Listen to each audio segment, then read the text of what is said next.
Vamos olhar aí 3 gráficos que estão aí na tela, e eu vou falar o que eu sempre falo aqui, que eu acho que Bitcoin é muito mais você ter uma análise macro, no sentido de predição, do que ficar olhando o gráfico, ficar consumindo notícia cripto, influenciador cripto, porque como eu sempre falo, se poupança está aqui no nível de risco, de exposição, de volatilidade. Bitcoin é o item mais à direita possível, então completamente volátil, instável, etc. Então essa semana a gente tomou uma porrada e a gente tem que fazer uma análise macro para poder entender melhor o que está levando a isso, fora REC da Bybit, etc. Bom, aí na tela a gente tem na parte inferior, eu tenho o gráfico de expansão monetária, inferior esquerda, e acima tem um gráfico aí que eu vou explicar, é um termo bem técnico, então eu sugiro que depois dê uma olhada no Google, o que funciona Reverse Repo, o gráfico também da direita do dinheiro que vai para os bancos, né? É importante também ler a parte, mas eu vou deixar os links aí embaixo para poder estudar melhor, mas só para a gente ter um panorama do que está acontecendo. Pelo que está desenhando aí, e por esse cara que está aí na tela também, a gente está tendo muita instabilidade, imprevisibilidade no sistema internacional de qual que vai ser a política econômica do governo Trump. A gente vê aqui de expansão monetária, desde a pandemia, nunca se teve tanto dólar em circulação, então, obviamente, com mais dólar no mercado, a inflação vai aumentar, e se a inflação aumentar, em tese, a gente teria que ter uma alteração da taxa de juros para melhorar um pouco a economia. E o que tem acontecido, e que a gente consegue ver aí nos gráficos, e o Reverse Repo, vocês vão ver aí que lá no topo pós-pandemia, a gente tinha um total aí de mais de 2,2 trilhões de dólares, e isso tem que entrar mais a fundo e ler direitinho para entender melhor, mas é um dinheiro que funciona como se fosse um colchão de liquidez para o mercado. Então a gente estava lá com 2,2 trilhões, e o que está acontecendo, que é, vamos dizer assim, até o saudável para acontecer, é que esse Reverse Repo diminua, está muito alto, ele não pode ser tão disponível, ele serve para poder drenar um pouco do dinheiro do mercado, mas ele tem que diminuir. Mas vocês podem acompanhar que a gente está numa quase 70 bilhões, então reduziu de 2,2 trilhões para 70 bilhões. Isso está muito baixo. Então, assim, se a gente pegar o que aconteceu lá em 2008, quando o Fed teve que fazer aquela alteração na política monetária dele, a gente vai perceber que a gente pode estar aí na beira de uma crise de liquidez. Isso pelo menos do ponto de vista econômico. E aí vai entrar a parte de análise política, que na análise política a gente entendendo o que o Trump prometeu durante a campanha dele e o que pelo menos ele vem demonstrando que vai fazer, ele vai provavelmente ter uma política de expansão monetária. Claro que é estranho para a gente que estuda escola austríaca achar bom ser injetado dinheiro no mercado, mas em contrapartida isso é ruim para a economia. Vai ser bom para a gente que tem Bitcoin na carteira, por exemplo, para dar uma aquecida no mercado e a gente poder sair em um momento antes dessa crise de liquidez, mas é o que a gente espera que aconteça. Por outro lado, essa questão das tarifas que ele está colocando para poder fazer negociação, já era para a gente ter assim, pelo menos um panorama de como seria. Lógico que eu acho que é correto, ele está vendo do lado dele, os Estados Unidos é super taxado por vários países, inclusive o Brasil, então nada mais correto que ele querer questionar esse pessoal. Falar assim, olha, vocês cobram 30? Então vou cobrar 30 também, para ver se ele traz esse povo para a mesa de negociação e ver se a gente consegue abaixar a tarifa de todo mundo, como um todo, mas aí é complicado, porque a gente tem uma outra questão, que é esse momento que o Trump vai voltar mais para a política interna, e claro que ele vai buscar muito mais dar atenção à agenda doméstica do que à agenda internacional. Nesse sentido, a gente já viu essa semana que ele está fazendo um realinhamento com Putin. Isso é muito ruim para ele no sistema internacional como um todo em relação ao antigo aliado dele, que era a Europa. Então, à medida que ele vai se isolando no sentido do resto do mundo, como ele prometeu na campanha dele, que ele traria manufatura de dentro para dentro dos Estados Unidos de novo, que ele vai diminuir o desemprego americano gerando emprego nos Estados Unidos, e a gente sabe que do ponto de vista da economia, a China e outros países conseguem produzir com um custo muito mais baixo, né? É claro que o salário americano paga em dólar e para o americano vai ser muito mais alto. Então, esses países, principalmente China, né, os exportadores, eles vão ter uma vantagem muito maior em relação aos Estados Unidos. E parece que a política dele realmente é por meio de tarifas ele trazer essa falsa sensação que existe concorrência no mercado. Isso vai ser péssimo, né? Ele me surpreendeu negativamente muito mais do que eu esperava, mas eu entendo o momento que ele está vivendo. É o último Trump, né? Não tem como ele concorrer para uma próxima reeleição, ele já está muito velho. Então acho que é a última cartada dele, é o tudo ou nada.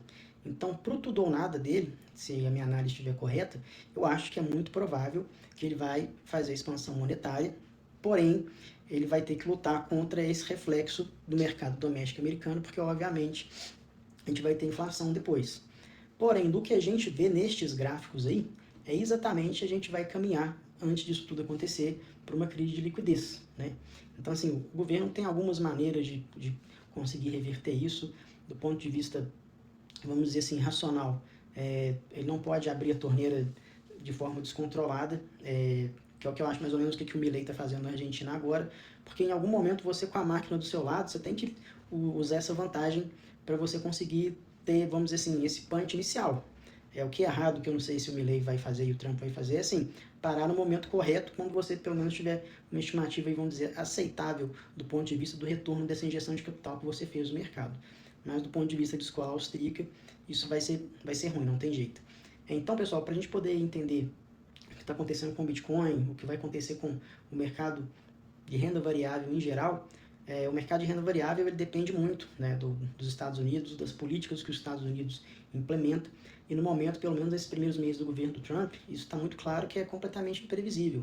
É muito complicado hoje de manhã quando você abre o Instagram ou o Twitter e você vê aquele vídeo dele, de inteligência artificial, que ele coloca que vai transformar Gaza tipo em Mar-a-Lago.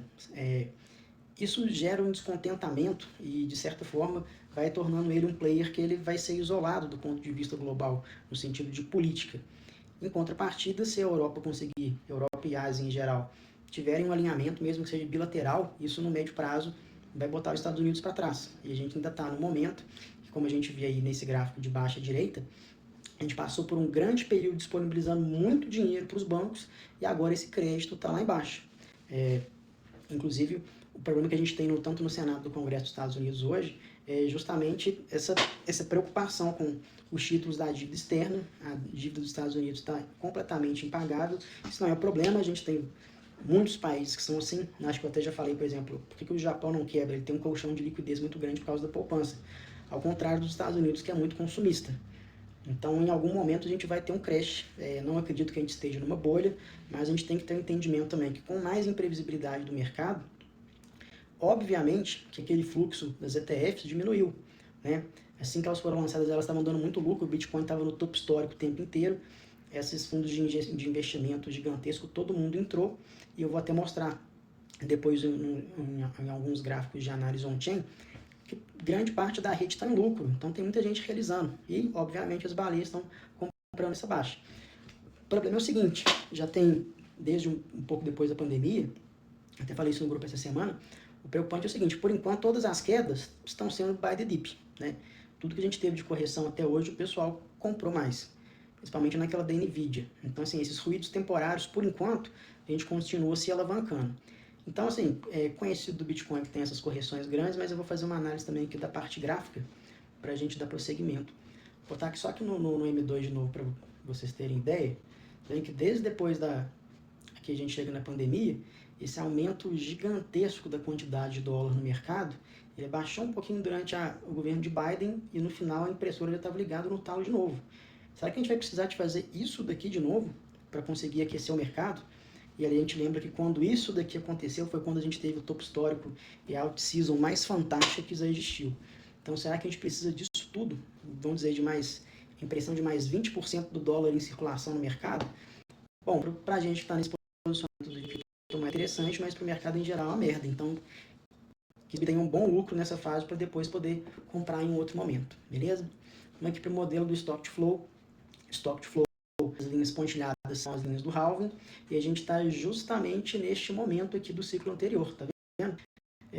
Muitos dias para o próximo halving, e quando a gente vai chegando ali entre os 800 e até aqui foi ainda mais perto do próximo, que a gente tem um topo histórico. Então a gente está começando a chegar no momento que o modelo Stock to Flow colocaria como o topo de mercado. Vamos dizer aqui que seria no final de 2025, né? Já conversei no grupo que eu acho que seria antes, por volta de setembro, outubro, se ocorrer a expansão monetária. Então, pelo Stock to Flow, tá normal, mas a gente tem que chegar no topo histórico mesmo, quando a gente dá essa decolada, e quando a gente vai estar na margem entre 1.800 dias para o próximo halving. E Cycle Top, a gente está no momento que a média de 111 dias, ela acabou de cruzar com o nosso preço. Vocês veem que quando isso acontece, né, igual questão gráfica mesmo, suporte vira resistência, resistência vira suporte, mas depois que há o descolamento da linha, o que acontece é que funciona com um efeito mola, ele vai de preço para cima, como também um descolamento para baixo muito grande vai impulsionar bem para baixo.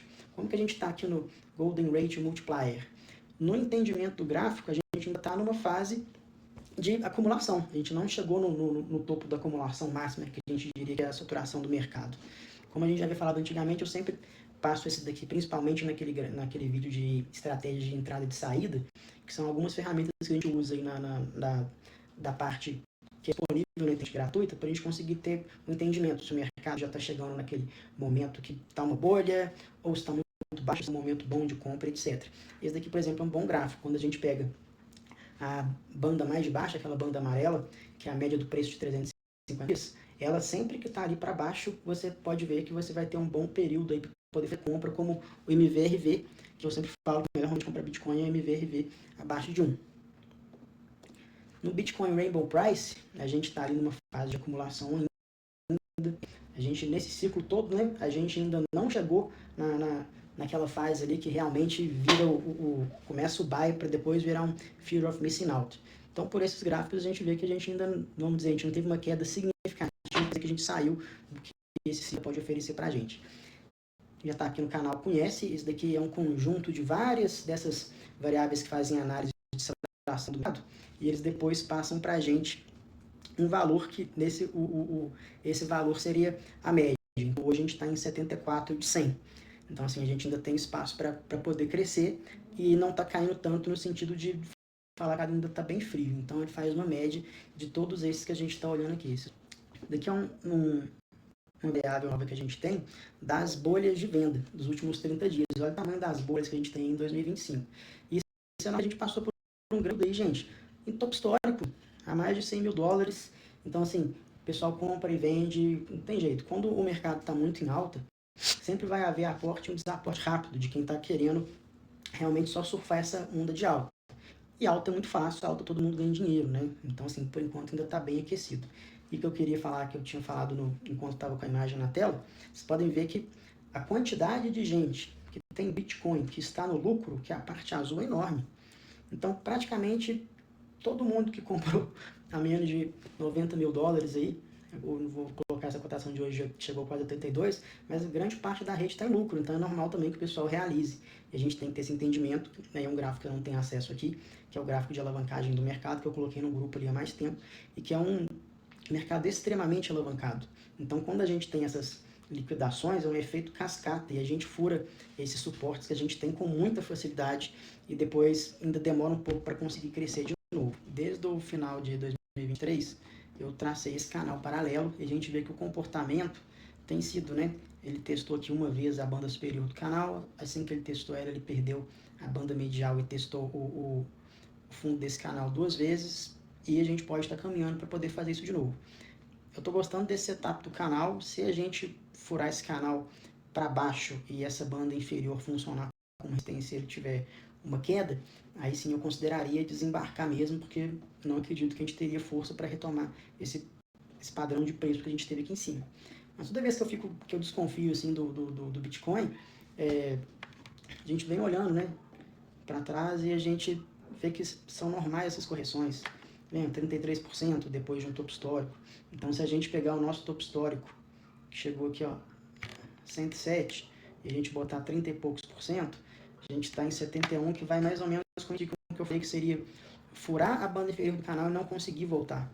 Então, assim, essa região aí dos 70 mil, mais ou menos, né, sub 70, aí já seria uma região que eu realmente consideraria desembarcar, porque não estaria apto para ver o que dá. Mas quem já conhece, já está há mais tempo, que está acostumado com essa volatilidade, gente, tem que ter tranquilidade, não precisa abrir o gráfico todo dia. Se você está vendo que a sua luna está derretendo, não vai adiantar, e a gente tem que esperar. E no momento, o que vai fazer a gente ter de fato mesmo outra pancada para cima, vai ser o sinal que o governo dos Estados Unidos vai mandar para o mercado. E no momento, o melhor sinal que ele pode dar é um ok em relação a esse controle da inflação interna, de saída de tarifas, de decidir por uma vez por todas essa questão do suporte da Ucrânia ou não, a política que vai ser em relação ao Oriente Médio, como que vai ser agora com essa questão do Elon Musk. E a gente tem que lembrar que o governo americano subsidia muitas empresas e tem muita coisa grande. O governo americano é enorme, a folha deles é muito pesada, e no momento, assim, ele tem poucas opções de conseguir fazer essa máquina rodar bem. Do jeito que está, e brigando como ele está, tanto com a União Europeia quanto com a Ásia em relação a tarifas, etc., e política externa, o panorama aí a médio prazo não é legal. Mas eu tenho entendimento que parte do mercado aí vai pressionar de alguma maneira para a gente conseguir ter um aporte de capital, alguma facilidade, mesmo que seria importante que fosse temporária, para a gente poder retomar o que a gente prevê para a gente. Por enquanto, assim, não está muito fora do normal, não surpreenderia da gente testar essa banda inferior do canal, mas só repetindo que no meu entendimento a gente ainda não tem muito tempo. No histórico do Bitcoin ainda teria que ser esse ano, de acordo com essas métricas do Stock Flow, etc. Então, o interessante é que essa política do Trump aconteça aí com certa brevidade, porque passando do final desse ano e já entrando no outro ano, a gente já estaria caminhando para um momento que, né, obviamente, para uma comparação cíclica, não seria o momento mais adequado da gente ter um histórico. Valeu!